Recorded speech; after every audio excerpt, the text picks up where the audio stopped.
Well, the not having to think like a bank, I think, is probably the best thing I like about it, and the ability to be creative. I'm not constrained by banking criteria because I can go to different lenders according to what I comes across my desk. So yeah, that ability to be creative. We take time to analyse a deal and we present that deal, we hope, in the most compelling way to lenders. It's a process that we go through. We don't just grab the nearest lender and we don't just fill in a form and send it off. We look at the deal, analyse it clearly, and then try and find the most compelling way to present. My high point of 2021 was a client that I actually could not help personally in the event because they were looking to refinance something that I had done previously, which was a mixed commercial residential property that they traded from. But because of the way that they had revised the security, I was not able to get a lender to support it on a commercial mortgage.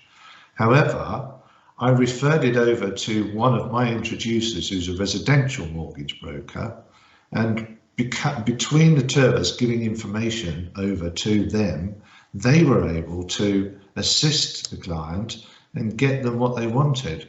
And she was absolutely delighted with the fact that we managed between us to get it sorted.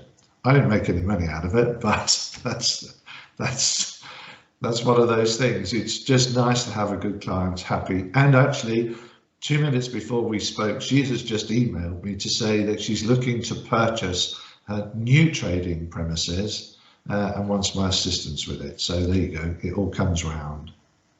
Well, all banks and lending institutions have different and differing criteria and credit policies.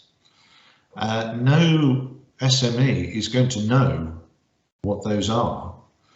However, we do. We know where to go, and we can match the right lender to the right client so that they are getting what is best for them in the market. We're looking after our clients' needs, and so we can match that to the best that is in the market for them in a way that they could do themselves, but it would take them forever to do and take their mind off what they're good at it, which is whatever their business is.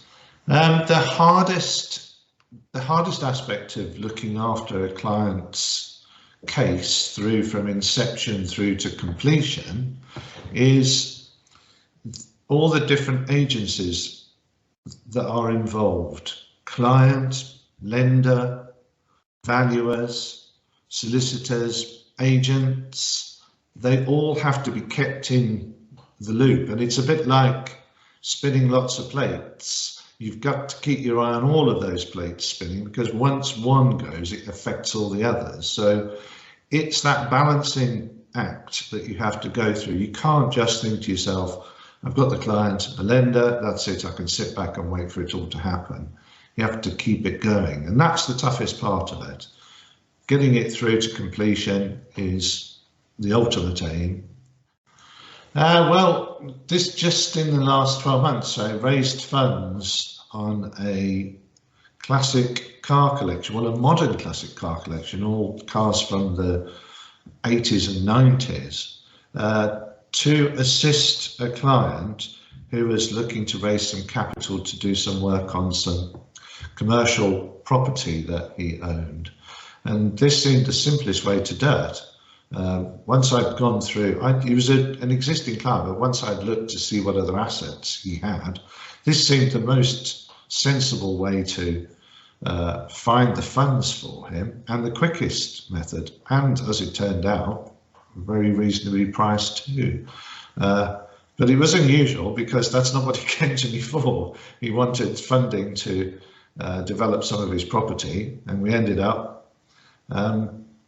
looking at his classic car collection, which was interesting, although I never got to see the cars themselves. let alone get inside one, but it was fun anyway. The case I'm most proud of is I had a client through the pandemic who was initially looking for some assistance on CBILS loan, which we managed to get, but not as much as he wanted. But he also wanted a change of banking because he traded outside of the UK in all sorts of countries, Malaya and Vietnam and Cambodia. And we were able to place him with a bank who had already told him that they weren't opening new business accounts. We placed the account with him and managed to find him £650,000 on the recovery loan scheme from the same lender. So it's new to bank, and £650,000 they lent him as a new customer and did all his banking for him and opened him accounts in all countries all over the world. And when he came to me, he said, "We'll never get this done." And I said, "Well, let's give it a go." And we did it. And I was very proud of that. There's probably two, I guess. How long will it take and what will the rate be? And neither are questions that you can possibly answer directly. You have to then say to them, we can do it quickly and we can do it at a good value. Sometimes we can't do both, but what I say to people is, in terms of how long will it take, well, I can control a good part of the transaction. There are parts of it that I can't control, which we'll need your assistance with. And what will the rate be? Well, what's important to you? Is it just the rate that's important to you, or are those other things important to you? How long it will take? Who's going to be doing it? What you want? So, but those are the two questions. Initially, those are the two questions that I get asked, but most of the time they're not the questions that they are really concerned about. You've got to get to what it is they really want.